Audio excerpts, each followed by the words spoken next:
Boa noite, famílias, né? Eu sou Júnior, terapeuta aqui da Unidade Rep Camargo. Sempre um imenso prazer aí de poder fazer essa reunião de Amor e Gente para vocês, para os nossos acolhidos aqui. Sempre com o intuito, né, de melhorarmos o nosso atendimento familiar, né, fazer com que os nossos acolhidos aqui possam voltar melhor para vocês. Esse é o intuito desse processo, desse tratamento. Né? Então vamos dando continuidade aí a esse mês de junho, no qual nós estamos falando, né, nossa reuniãozinha de Amor e Gente. Fiz até um coraçãozinho aqui para ficar bonitinho, né? O Amor e Gente. Estamos no mês de junho, famílias. E estamos no princípio influenciador. Né? Nós começamos, dei uma introdução na semana passada, né? Mesmo ainda não sendo o mês de junho, fiz uma introduçãozinha para que nós possamos hoje falar um pouco mais. O enfoque dessa primeira semana é o eu. A pessoa, o ser humano, o eu, tanto os nossos acolhidos aqui, quanto vocês, a família, a mãe, o pai, a tia, o irmão, a namorada, a esposa, os filhos, né? Cada um. Hoje o enfoque é falar individual, né? De maneira individual para cada pessoa, né?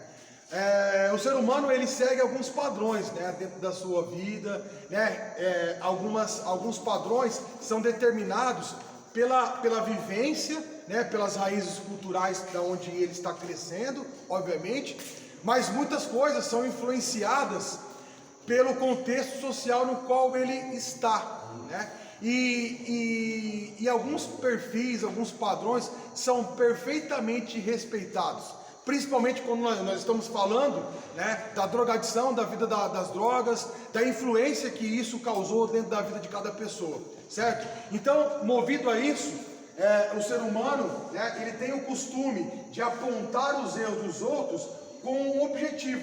Dentro da drogadição, procurando minimizar os meus sentimentos, né?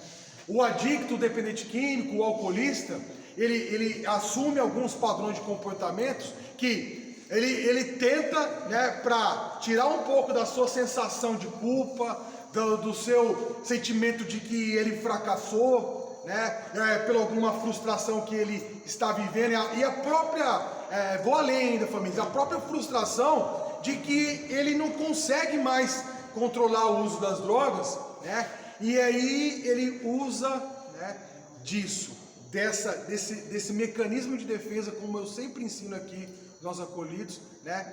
Usa o mecanismo de defesa. E cabe perfeitamente essa palavra que eu vou falar aqui, essa frase, né? O melhor ataque é a defesa, né? Ou seja, a pessoa, ela olha para o próximo, né? Olha para a família, olha para a esposa, olha para a mãe e fala: olha, eu sou assim, usei droga ontem por causa disso, porque a senhora brigou comigo. A namorada, eu me perdi, eu fui usar droga porque você, né, não me atendeu ontem. Aí eu comecei a pensar um monte de coisa e eu desconfiei de você, eu quis te ligar de vídeo e você não atendeu, eu fui usar droga. Aí o patrão, né, começou a brigar: ô fulano, eu quero que você venha aqui e traga o relatório da semana. Daí eu me perdi, não consegui fazer, o cara brigou comigo. Daí eu usei droga. Então, ou seja, né, buscando de alguma forma, né, minimizar alguns sentimentos, né, porque propriamente falando, usar a substância já dá uma sensação ruim, né? Os nossos acolhidos sabem muito bem o que eu estou falando. Dá essa sensação, dá uma angústia, gera uma tristeza dentro da pessoa. E aí muitos, né, tentam de alguma forma, como a gente fala do princípio influenciador, e nós estamos falando do eu, do indivíduo, né, trocar, fazer, transferir, né, jogar a culpa, né, para que essa dor do uso seja menor dentro de mim, né? E muitas das vezes, talvez, eu falo assim, talvez, pela indisposição de mudar o seu comportamento, de olhar para si, que foi uma reunião que eu fiz hoje à tarde, hoje de manhã, perdão, de olhar para dentro de si, de aceitar-se, de reconhecer os seus erros, as suas limitações, reconhecendo as suas vulnerabilidades, né? É muito mais fácil eu falar que o outro, né, é o responsável por aquilo, do que eu falar assim, não, eu errei, eu sou responsável por isso, eu causei essa situação. A drogadição, a dependência química e o alcoolismo, elas são, uma das características da doença é isso, né? É tentar transferir a responsabilidade daquilo que eu ainda não tenho a condição, né? E posso dizer assim, famílias, a condição psicológica e emocional para assumir, olha, eu errei, né? Porque a droga vai tirando até isso da pessoa, né? De assumir responsabilidades por aquilo que ela faz. Isso já foi falado em outras reuniões e outros princípios que nós falamos aqui, né? Não vem ao caso de falar agora, mas isso a droga vai tirando da pessoa o sentimento, a sensação de que eu preciso, né, me responsabilizar pelos meus atos e pelas consequências que esses atos podem trazer para mim. Então eu faço disso, né? A pessoa, o dependente químico, o alcoolista, ele faz isso. Ele procura, né, transferir, minimizando a sua sensação, né, dos seus sentimentos de culpa, remorso e frustração. A frustração, né, é essa, a frustração de ter, mais uma vez, nossa, né, eu tinha feito muitas promessas, eu falei que não ia mais usar, que era a última vez, e eu me perdi. Isso gera uma frustração.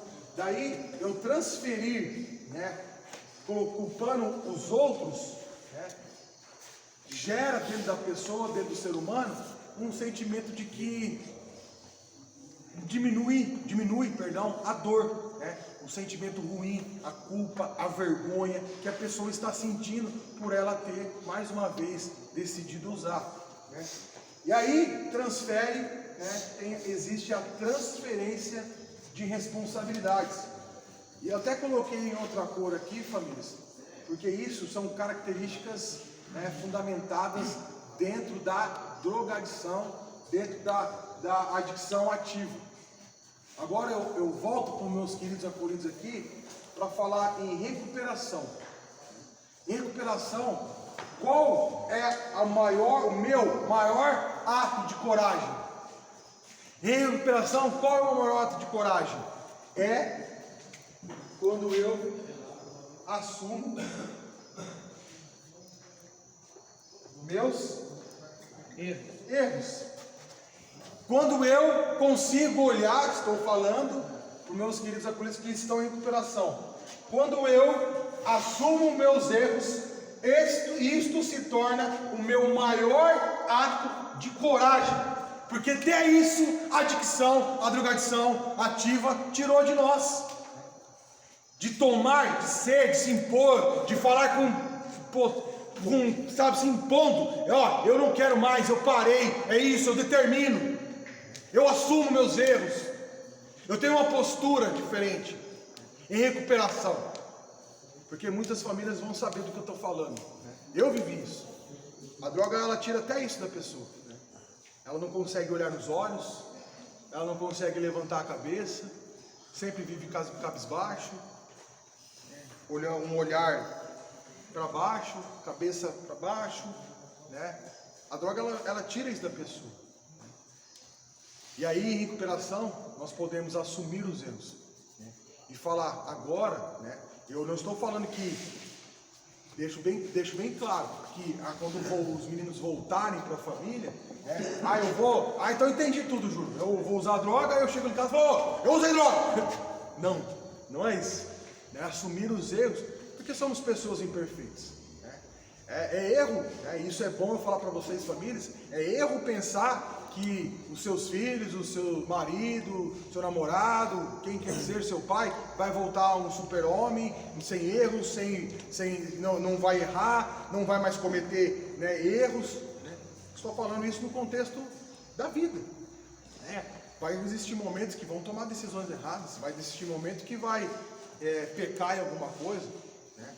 Porém, a recuperação, né, ela me oferece a sensação de que eu posso errar, não estou falando de usar drogas, deixo bem claro, estou falando de coisas da vida, do cotidiano, de tomar uma decisão errada, né, de assumir um risco de alguma coisa e não dar certo, e está tudo certo, né? Mas a recuperação, ela me dá isso de volta, de eu olhar para que, puxa vida, errei, mas está tudo certo, porque eu tenho coragem para continuar em frente, para seguir em frente. Hoje eu não preciso, porque eu não preciso me esconder, eu não preciso jogar a culpa nos outros, eu não preciso olhar para o próximo e falar assim, eu errei por sua culpa. Não, eu errei porque eu tomei a decisão errada, eu errei porque eu tentei, mas não consegui. Eu queria tanto fazer isso, mas não deu certo. E no final de tudo, a sensação de que está tudo certo. Como eu vou repetir, não estou falando de usar droga de novo, estou falando de cometer erros dentro da sociedade, na família, de optar por um emprego e aquele emprego não dá certo, optar por fazer um curso, não era isso que eu queria, um relacionamento que não dá certo. É isso, coisas naturais do cotidiano de qualquer ser humano. Quando eu vivo recuperação, eu assumo riscos, óbvio, a vida é assim. Como eu falei hoje cedo para os meninos, a vida é feita de incertezas. Eu não sei como que vai ser daqui 5 minutos.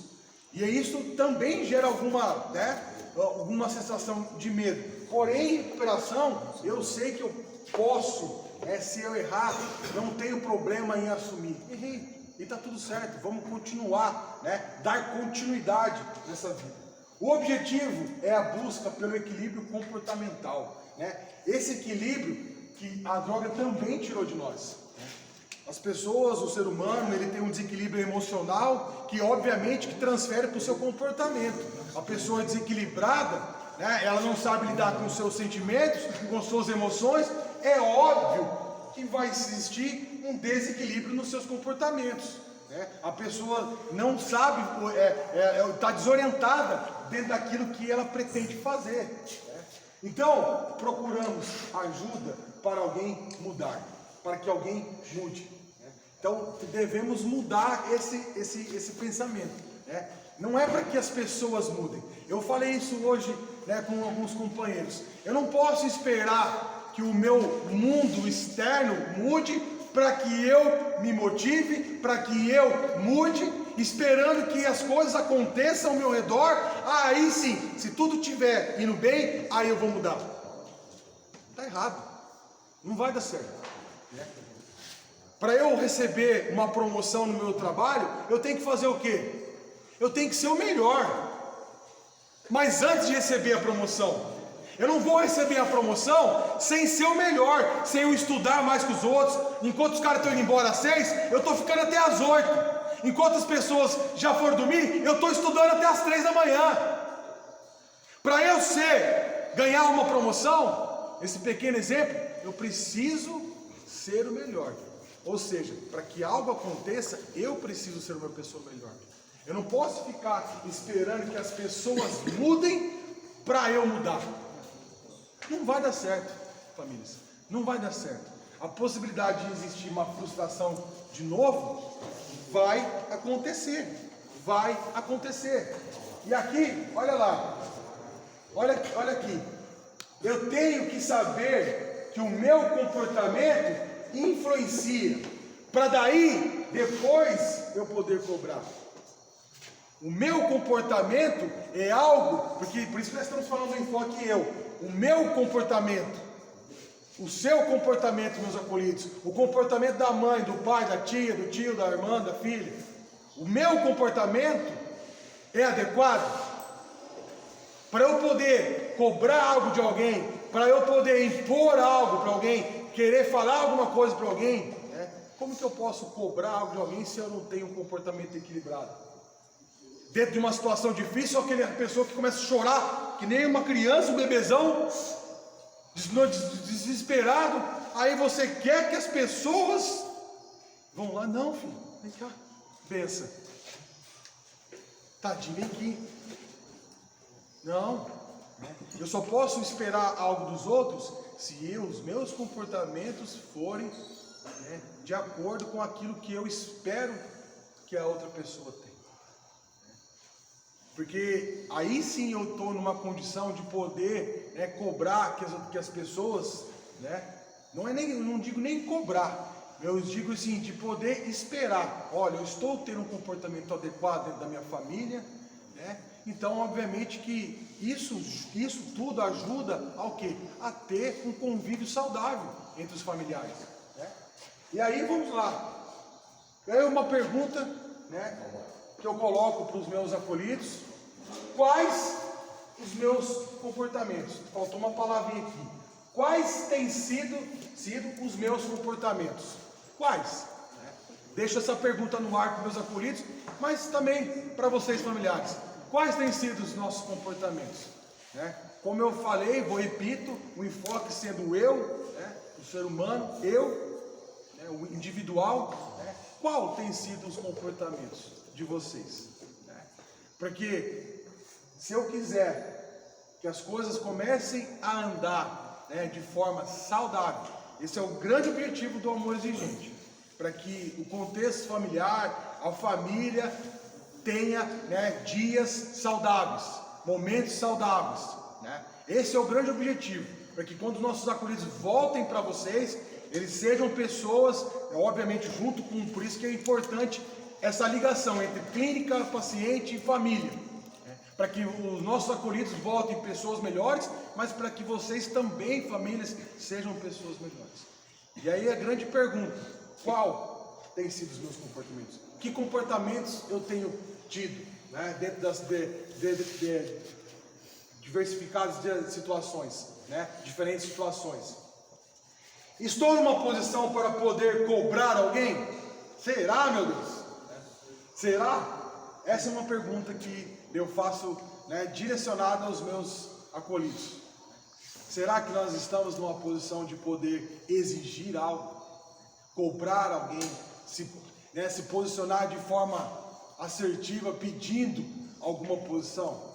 E aí eu termino a reunião falando sobre isso, né? Dentro desse enfoque, o princípio influenciador, ele pede para que a pessoa olhe para dentro de si, né?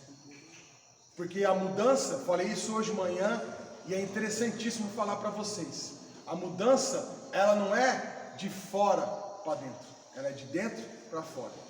Então eu termino, né, agradecendo a vocês familiares por estarem nos acompanhando, as perguntas que as famílias sempre me mandam. Agradeço de coração, continue mandando perguntas, né? E eu termino deixando esse pensamento para todos, tanto para vocês famílias, quanto para os nossos acolhidos. Haja dessa forma, observe dentro de si, permita-se a enxergar dentro de você. Não espere que as outras pessoas mudem para depois você mudar. Mude para que as outras pessoas possam observar a sua influência e aí elas terem a vontade de mudar e agir da mesma forma que você está agindo. Obrigado a todas as famílias, que Deus abençoe a todos, uma ótima noite. Muito obrigado.